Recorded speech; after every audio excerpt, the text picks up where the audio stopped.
So welcome to my talk about promises.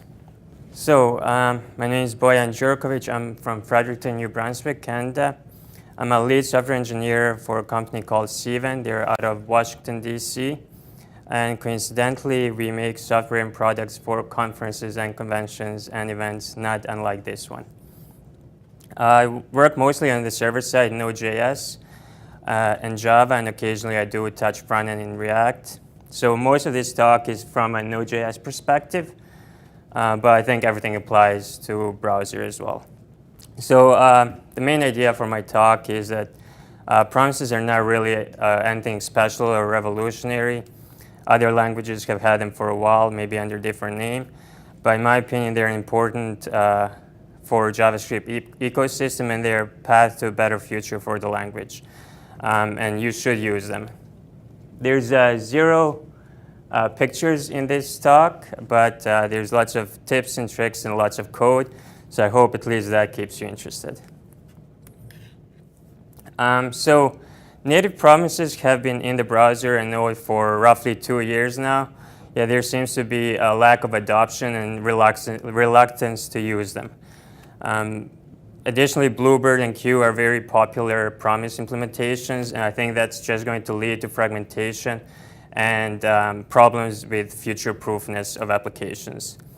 We can also look to examples like Express is a lot more popular than Koa, which is the promise-based spiritual successor to Express. I think the reasons for a lack of adoption are both a bit technical and community-driven. On the technical side, Node Core is callback-based, so that just propagates upwards. But there's a lot of discussion on whether we should use promises at all, and my personal opinion is yes, we should. So what are different mechanisms for performing asynchronous actions in JavaScript? Callbacks are the building blocks for all asynchronous operations. Everything is built on top of callbacks. Additionally, we have timers and event meters, and on Node.js side, we have streams. And now we have promises and async await. So we have all seen code like this. It's just a handler or some kind of function to do something. We may, it takes parameters and done callback, and we may validate some parameters, get the good ones back, query a database or an API, and we check for errors, and then we finally perform some action and return to the client. So the common complaint with this, it's not very readable. We have the indentation pyramid.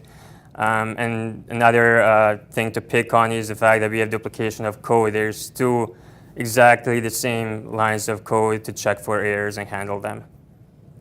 We can clean this up a little bit using utilities such as async waterfall, but not using any helper functions. This is kind of what we're left with.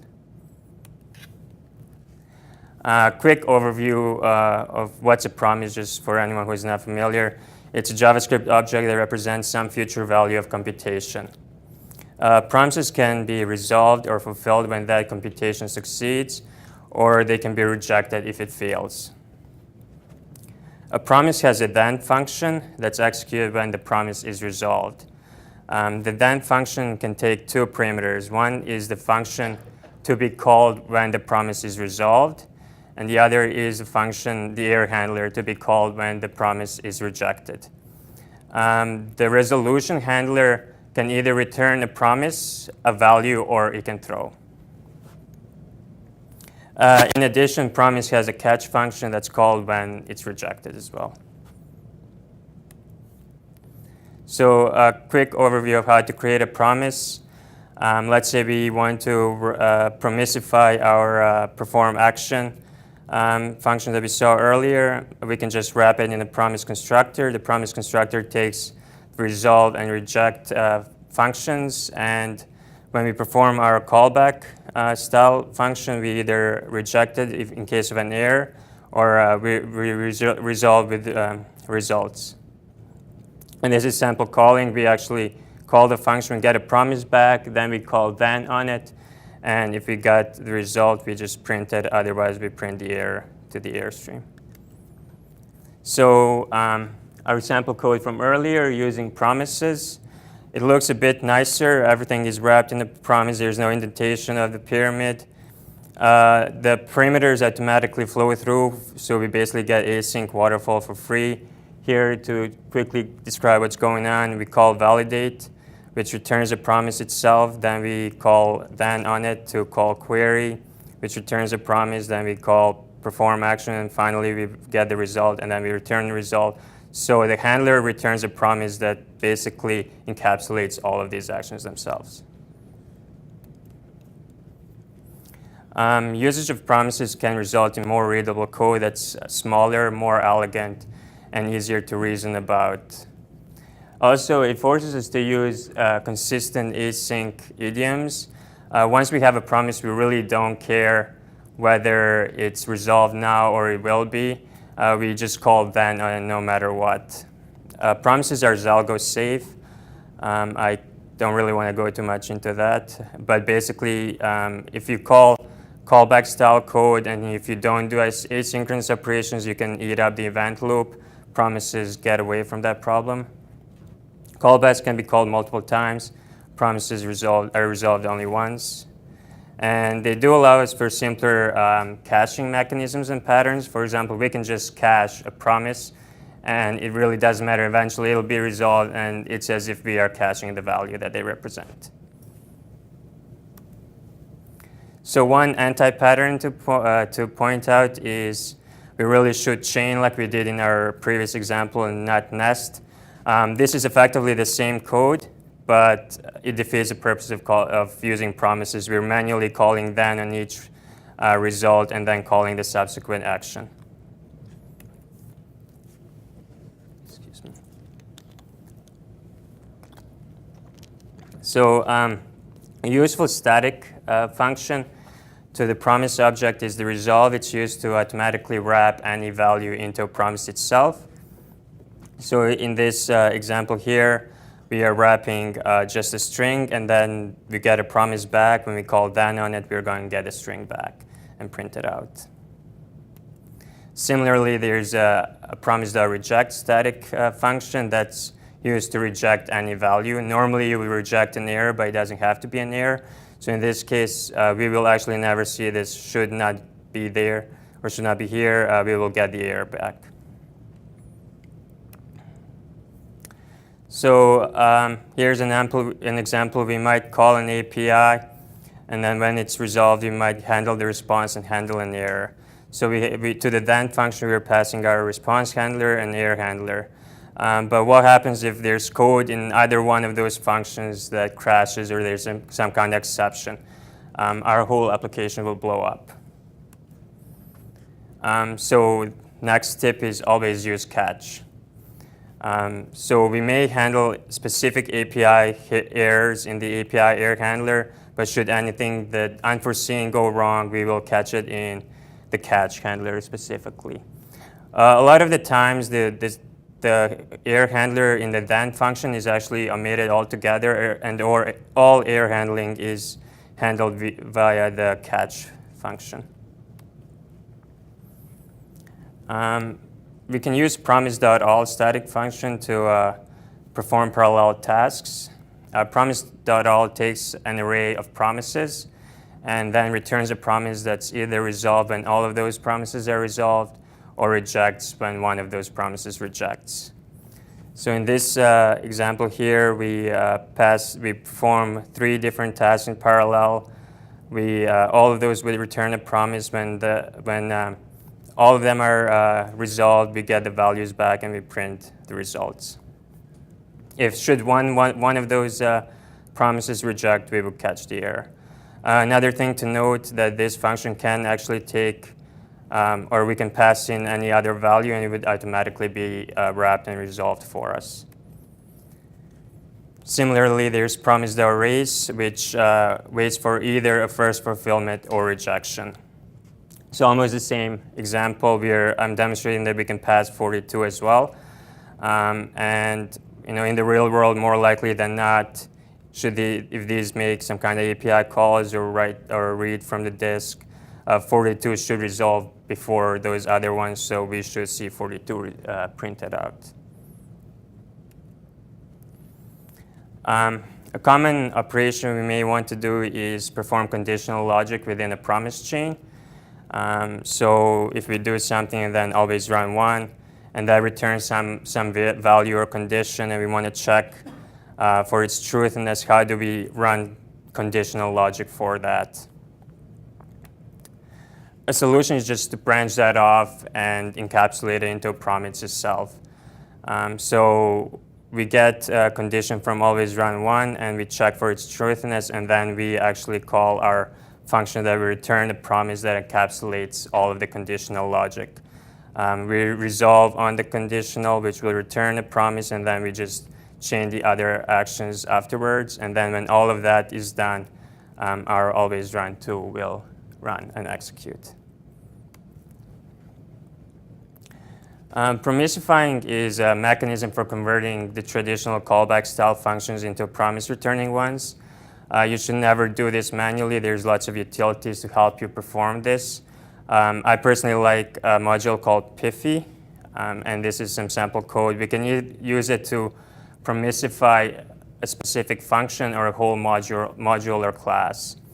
So here we can see its usage to promisify the file system read file function in Node, and we get a function that is going to return a promise when called.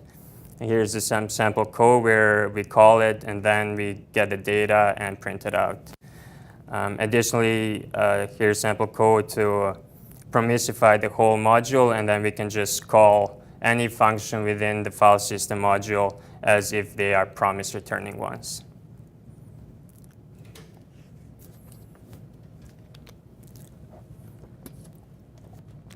So if we are providing some kind of library or module, either writing it for our own applications or for other people to use, what are our options for providing promise-based APIs?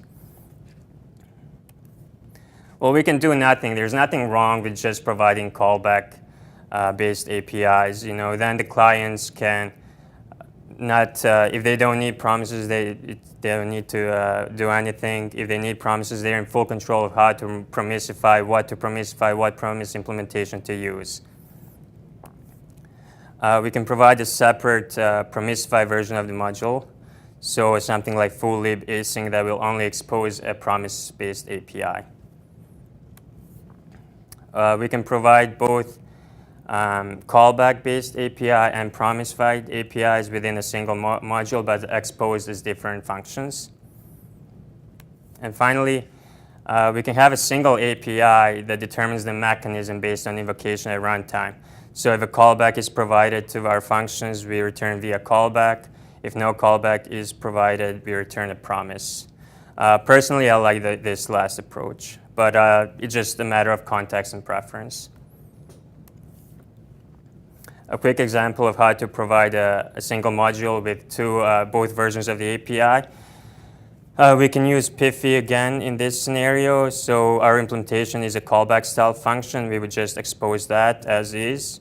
And then we would use Pitfalls to promisify it and expose it as full async in this case. That's a kind of a common standard, is to append async suffix to promisfied versions of your functions. Here's an example of how to provide a single API that determines the mechanism based on invocation. There's a helper module called promisify call, which I wrote actually. And so we have an implementation that's callback style function. And then we are going to use Pitfalls call to call our implementation with the context and the arguments. And then if the callback is there, it's going to return via callback. Otherwise, it's going to return the promise that represents our operation here. One thing to point out about this approach is that the clients of your library have to explicitly provide a callback, even in cases where they don't care about the result. So they would explicitly then have to provide like a no-op function. So it's important to document that kind of behavior. Similar case here, but kind of reverse. If our implementation is already a promise returning function, we need to do the reverse. So there's a helper module called notify that basically we call on the promise of our implementation. So we would actually execute our foo function here that returns a promise, and then if the callback is not a function, promise is returned as is. Otherwise, callback will be called when the promise is resolved or rejected. So we've covered promise.all, but that executes all the promises at once. So we need to be able to limit concurrency sometimes. So there's a p-all helper module that helps us accomplish exactly that. It takes an array of tasks to be executed, and then we can specify the concurrency, and then it will execute, in this case, only 2 tasks at a time. An important note here is that the promise.all function takes an array of promises. This module takes an array of functions that will return promises. Again, another helper module exists for mapping promises. We're going to, in this example, we're going to use a module called gut, which is a promise-based HTTP module. And we're passing an array of URLs. We create our mapper function that's just going to get the URL and then return the status message from the response. And we call the pmap module with the list of URLs, our mapper, and specify concurrency. And then eventually we'll get a list of results back, all OK, hopefully. So a key point I want to make is use native promises. They're great for compatibility and future-proofness. Libraries like Bluebird and Q add a lot of goodies and extras to the prototype and the constructor, which, in my opinion, is a bit of an anti-pattern. But they also make your code less future-proof. And there's also a lot of utilities that are purely tiny functional modules in the ecosystem on GitHub. There's a great link here, awesome promises. They help you work anything that Bluebird or Q can do. A note on performance. I understand there's an argument, every tick matters. And Bluebird right now is probably the most performant promise implementation in JavaScript. But native promises in the real world are probably good enough, especially in Node 7, Node 8. You're likely to have other performance considerations and issues before the actual implementation of the promise itself matters. And they'll only get faster in the future. Finally, async await returns a native promise no matter what implementation you use. So if you switch and start using async functions and you're returning Bluebird promises, your calling code is still going to get a native promise back. Which brings us to async await. So we've covered promises, but I think this is the real exciting and the practical part of my talk and the practical part of asynchronous JavaScript for the future. Promises were just kind of the stepping stone to this. So basically, an async function returns a promise, and the await operator awaits on the promise to either be resolved or rejected. We can only use await keyword in an async function. And all of these just act on promises under the hood, so everything that's relevant to promises also applies to async await.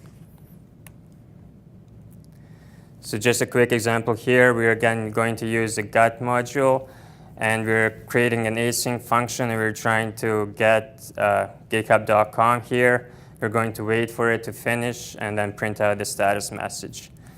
And I think the most important thing to take away from this example is that it executes just like it reads. But what we really mean and what's really happening is the await, once that hits, we're going to say, put this function aside and service other, Node.js event loop is going to service other requests, do other functions. When we get back, when the promise is resolved, we're going to come back and print the message. So using async await is even more concise and cleaner over promises. We have better error handling with just the normal try and catch. We have just one construct for both synchronous and asynchronous error catching. Again, also conditional logic just becomes a matter of using if, else, and other statements. Debugging is a lot easier. You can step through it and step over async functions just like synchronous ones. It's a bit trickier with promises depending how your then functions are set up. So async await just makes life a lot easier. An example of how to perform a sequential async. Let's say we want to get all of these websites one at a time. Now it just becomes a matter of using a for loop. We iterate through each URL and we await to get it, and then we print the message. And so we'll finally see OK in sequence here. We already know how to do concurrent execution. We just use promise.all. We need to map the URLs to their respective promises, and then we're going to wrap all of that into a promise using promise.all that we're going to await for and get the results. There are other ways of accomplishing this. You could use a for loop and append results to a resulting array, but I think this is a more elegant solution. Common pitfalls of using async await. The first one is actually not using await. If you miss that, you're going to get a promise back. Sometimes that is the intention. You want to work with a promise, not the resulting value.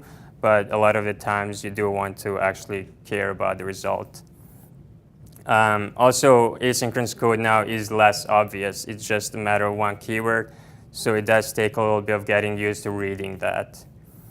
Another common pitfall that it's easy to get into once you start using async await is performing things in sequence that can be done in parallel. So here we have get foo, which we're going to wait for it to get a result. Then we're going to perform get bar and wait for it to get a result. There's no reason why these two things cannot be done in parallel. So we really should be wrapping them in promise.all and awaiting for that. Also with callback styled APIs, we're used to catching errors using callbacks and checking for if error and stuff like that. So it's a bit of a mental switch now to use try catch for everything, not just for synchronous code. Normally we would just use it for JSON.parse or some things like that. So it is something, for better or for worse. I know try catch can be a little bit controversial. That is the mechanism we really need to stick to now. So we kind of put it all together and go full circle. This is the example from the start. It's ugly. There's duplication of code, not very readable. We're passing around functions everywhere. This is the promise-based approach. It's a little bit nicer. Easier to read, but it still feels to me a bit awkward. It's not great. We're still passing functions around. We have this bloat of then keyword, like what is that? And finally, the async await version is, kind of what we would expect. Do this, wait for it, get me the result. Do this, wait for it, get me a result. Finally, we return with the promise that represents the result of our action and our function. So final thoughts. I do believe with promises and async await, we have a much more practical and elegant future for JavaScript and asynchronous JavaScript. It is currently supported in Node.js stable, and most browsers accept, according to MDN, IE and Edge, but I'm not 100% sure about that. And so native promises are coming to Node Core eventually. There is a PR. There's lots of discussions about that. So my suggestion is really sell yourself and sell your team on trying promises and really trying async await. I think you'll find it much easier to work with and much better to read, and I think you'll enjoy it. So start using them.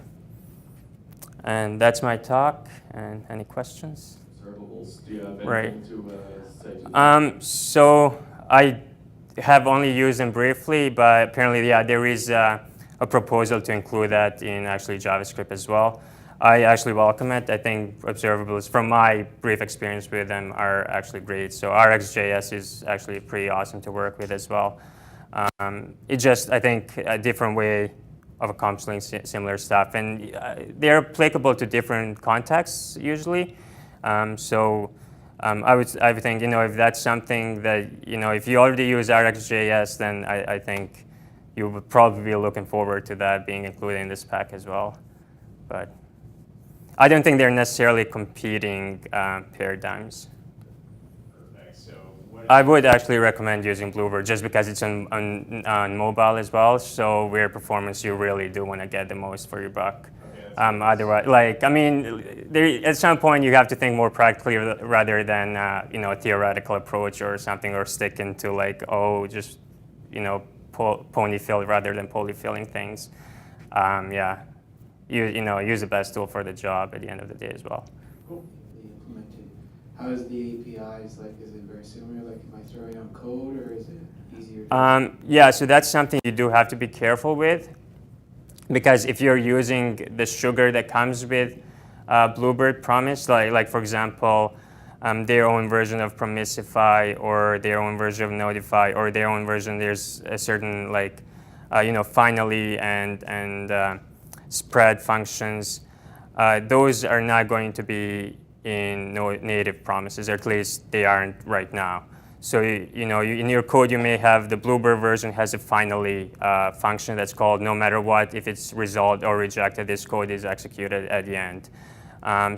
It is useful to have that. So you may have your code, p.finally or promise.finally run some method.